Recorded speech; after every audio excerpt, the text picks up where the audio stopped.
الله وبركاته. ardayda waxaan ku jirtaa war salaama. waxaan rabaa inaan wax yar ka hadlo qofka fiidiyoga ku jira yani. waxaan rabaa inaan ka hadlo yani sababta hadalkan uu dhacay. yani dad badan way isweydiinayaan waxa la iga oranaa sheekada waxaad u keentay yani qabiiliyad baa tahay oo qabiilada aad ka tagtay ciise ayaana rabin. laakiin qofka ibnaadanka ilaahay baa qalbigiisa og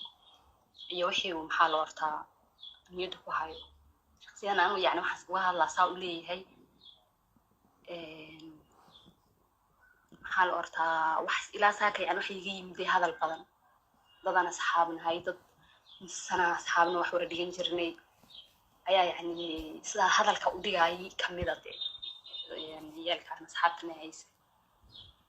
وما ندينا أنا هذا الكائن عندك كان عداديو إن وايد الرئيس أنا عدادين يا بتجرب بقى يا مثل أي واحد أنا جبتيان بايهاي بس يعني قبيلة دابا كتجي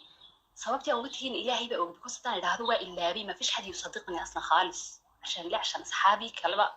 مير مثلا مركا dadka xayan ku jira ee fiidiyogan hadda ugu horeyso ee u haystayna aniga qabiiliyan uu iri hadalkan ambayna cidaas fogeynayo waa ka raali kelina anigana ilaahay bay gognaan yani una jeedin qof ina fogeeyo ambayna qabiilad fogeeyo بس مش عارف انا اصلا قلت سي انما ما اخطأت بالقبيله فقط انما اخطأت حاجات كثيره كمان يعني اوجي هي اما يقانو او فور اكزامبل تاريخ كميدا اماكن سياحيه كميدا waxaas waa ku khaldamay laakiin yani qof igu haysta ma arkin kaliya wax la igu haysta waa qabiiladaas yani dadkaana haduu ictidaar wax ka weyn oo maanta la siinaya uu jiro waa siin lahaa laakiin ma yani wax ictidaar ka weyn oo siin kara ma jiro fiidiyogan tacdiil lagu waxeeyo oo badalkiisa soo waxeeyana falowgeedu waa ku jira ninkii waa la hadlay qanaadka lahaa marka waxa niga leeyahay shadaaks kanaara walaalahay waxaasani